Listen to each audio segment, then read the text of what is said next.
नमस्कार मंडळी मी गणेश ठाकरे महाराष्ट्र नेता या चॅनलवरती आपलं सहर्ष स्वागत आहे. मंडळी, सध्या अमेरिका, इस्रायल आणि इराण या तीन देशात युद्ध सुरू आहे आणि त्याचे पडसाद भारतावरती सुद्धा उमटलेले आहेत.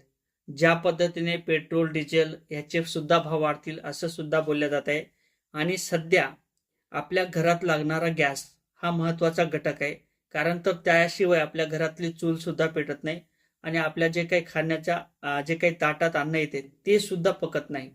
हॉटेल असतील, रेस्टॉरंट असतील, धाबा असेल, अनेक ठिकाणचे चायनीजचे गाडे असतील, हॉटेलच्या माध्यमातून करणारे लोक व्यवसाय असतील, या सगळ्यांना लागणार आहे ते गॅस. परंतु अचानक गॅसचे भाव का वाढले?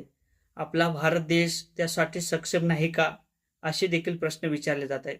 आणि जर अमेरिका, इस्रायल आणि इराणचं जर युद्ध होत असेल तर त्याचे पडसाद हे भारतामध्ये का उमटत आहेत, हे देखील आपण या व्हिडिओच्या माध्यमातून समजून घेण्याचा प्रयत्न करणार आहोत. तर मंडळी, मी गणेश ठाकरे महाराष्ट्र नेता या चॅनलवरती आपलं सहर्ष स्वागत आहे. चॅनलवर नवीन असाल तर चॅनलला सबस्क्राईब करा. मंडळी, ज्या पद्धतीने अमेरिका, इस्रायल आणि इराण या देशाचं युद्ध सुरू आहे, अनेक त्या ठिकाणी मिसाईल सोडल्या जात आहेत, अनेक त्या ठिकाणी बॉम्ब ब्लास्ट होताना दिसत आहे, अनेक रणगाडे त्या ठिकाणी फोडले जात आहेत, अनेक ठिकाणच्या मिसाईल किंवा बॉम्ब हे अमेरिका, इस्रायल यामध्ये मोठ्या प्रमाणात टाकले जात आहेत. ड्रोनच्या साहाय्याने मोठ्या प्रमाणात इस्रायल सुद्धा अमेरिकेवरती हल्ला करतायत, इराणवरती हल्ला करत आहे, तर अमेरिका आणि इस्रायल हे इराणवरती सुद्धा हल्ला करताना दिसत आहेत. आता ज्या पद्धतीने हे युद्ध सुरू आहे त्याचे पडसाद भारतात सुद्धा उमटलेले आहेत. आपला भारत देश या गोष्टीसाठी सक्षम नाही का, असा देखील प्रश्न विचारला जातो.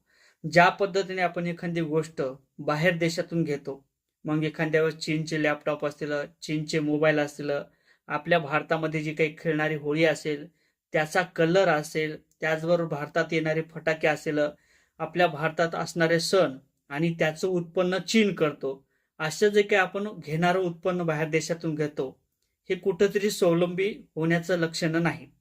ज्या पद्धतीने आपला भारत देश हा सगळ्या गोष्टी सक्षम आहे आणि आपल्याच देशातील अनेक शास्त्रज्ञ हे बाहेर देशात जाऊन काम करतात, परंतु आपल्या देशात जातीवाद आणि त्या ठिकाणी आपल्या शाळेत जरी गेलो, आपला जरी मुलगा जरी जन्मला, आपला जर बाळ जन्मलं लहानचं, तर त्याची पहिले कास्ट विचारली जाते, कोण्या कास्ट मधला आहे, याची जातीची जनगणना आपल्या भारतात होते. आणि आपल्या देशात गुणवत्तेला किंमत दिली जात नाही, म्हणून आपल्या देशातील जे काही विद्वान लोक असतील हे बाहेर देशात जाऊन त्या ठिकाणी काम करतात. इतकंच नाही तर आपल्या बाजूचा पाकिस्तान असेल, असे अनेक देश असतील, चीन असेल आणि अमेरिका असेल, या देशावरती आपण अवलंबून आहे. खरं तर पाकिस्तान आपल्याच देशातून गेलेला आहे आणि आपल्याकडे आतापर्यंत जवळपास 180 मिसाईल आहेत असं सुद्धा सांगण्यात आलेलं आहे. परंतु लहान देश असून पाकिस्तान लहान देश जरी असेल, मी गोडवा घात नाही, परंतु त्या ठिकाणी 170 मिसाईल त्यांच्याकडे सुद्धा आहेत. आणि जर आपल्या भारतात जर एखाद्या विमान असेल, हेलिकॉप्टर असेल, हे जर अमेरिकेतून असेल, इस्रायल असेल, अनेक बाहेर देशातून, चीन सारख्या देशातून आपल्या जर देशात हे उत्पन्न येत असेल, तर मग आपला देश कधी स्वावलंबी होणार, हा देखील मोठा प्रश्न आहे. आणि आत्ताची जी परिस्थिती आहे गॅसची, हा गॅस 60 रुपयांनी वाढवलेला आहे. भारतातनी याचं उत्पन्न मोठ्या प्रमाणात आहे. आपल्या भारतातून म्हणजे अनेक देशातून गॅसचं या ठिकाणी पाईपलाईन असतील त्या सुद्धा आहेत, परंतु अचानकच आपल्या भारतात गॅसचे का भाव वाढलेत, हा देखील मोठा प्रश्न आहे. आणि अनेक हॉटेलवाले असतील, उद्योग करणारे असतील, आपल्या घरातील महिला असतील, ह्या मोठ्या प्रमाणात आक्रोश करतायत. ज्या पद्धतीने गॅस काही संपला का, परत काही गॅस मिळणार नाही का, हे एखादी मौल्यवान गोष्ट आहे का, असे देखील प्रश्न विचारले जात आहेत. नेमकं काय आहे मार्ग? नेमकं यामध्ये जे काही हॉटेल मालक असतील त्यांचं उत्पन्न वाढवायचं का, हॉटेलचे रेट वाढवायचे का, त्याचबरोबर गॅसच्या माध्यमातून जी काही विक्री होते त्या कुठेतरी कंपन्या याचा स्टॉक दाबून ठेवतात का, किंवा एखादा हॉटेलवाला असेल त्या ठिकाणी तो स्टॉक करून ठेवतो का, अनेक प्रश्न आहेत. नेमकं यामध्ये भारताची चूक आहे की मग भारतातल्या नागरिकांची सुद्धा चूक आहे, हे देखील पाहणं महत्वाचं ठरणार आहे. परंतु आपल्याला स्वावलंबी होणं महत्वाचं असणार आहे. जर एखादं युद्धासारखी परिस्थिती निर्माण झाली आणि जर आपण अमेरिकेचं एखादं विमान घेतलं, राफेल सारखं विमान घेतलं, आणि त्या राफेलला कसं पाडायचं ही यंत्रणा अमेरिकेकडे आहे.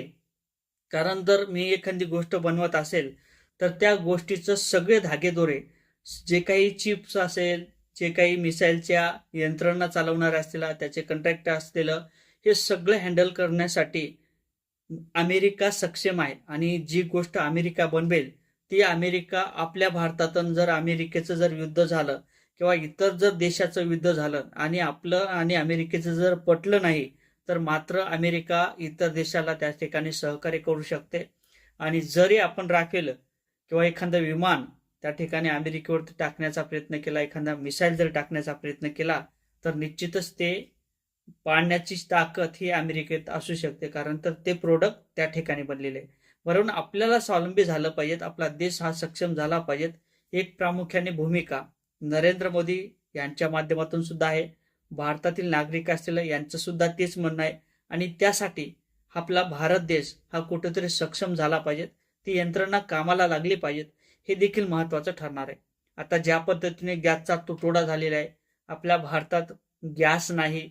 जर अमेरिकेचा, इराणचा आणि इस्रायलचं जर युद्ध होत असेल, तर आपल्या भारतातील गॅस संपल्यानंतर एवढा बोंबाबोंब केली जाते, तर मग अनेक गोष्टी आहेत त्यामध्ये आपल्याला प्रामुख्याने ध्यानात ठेवणं गरजेचं असतील. ह्या गोष्टी विद्वान लोकांना समजतात, परंतु राजकारण ह्यामध्ये कुठेतरी तापल्या जाते. अनेक गोष्टी कुठेतरी नरेंद्र मोदी यांच्या माध्यमातून घडवण्याचा प्रयत्न केला किंवा करण्याचा प्रयत्न केला, तर त्याला विरोधी पक्ष विरोध करतो. किंवा ज्या पद्धतीने काँग्रेस सरकारमध्ये असेल, तर त्याला भाजपच्या माध्यमातून विरोध होतो. अशा काही गोष्टी आहेत, त्या गोष्टीमुळे आपल्या भारताचंच मोठ्या प्रमाणात नुकसान होताना दिसत आहे. आता या संदर्भात नेमकं तुम्हाला काय वाटते, कमेंट करा. व्हिडिओला तर लाईक आणि शेअर करायला सुद्धा विसरू नका. जय शिवराय.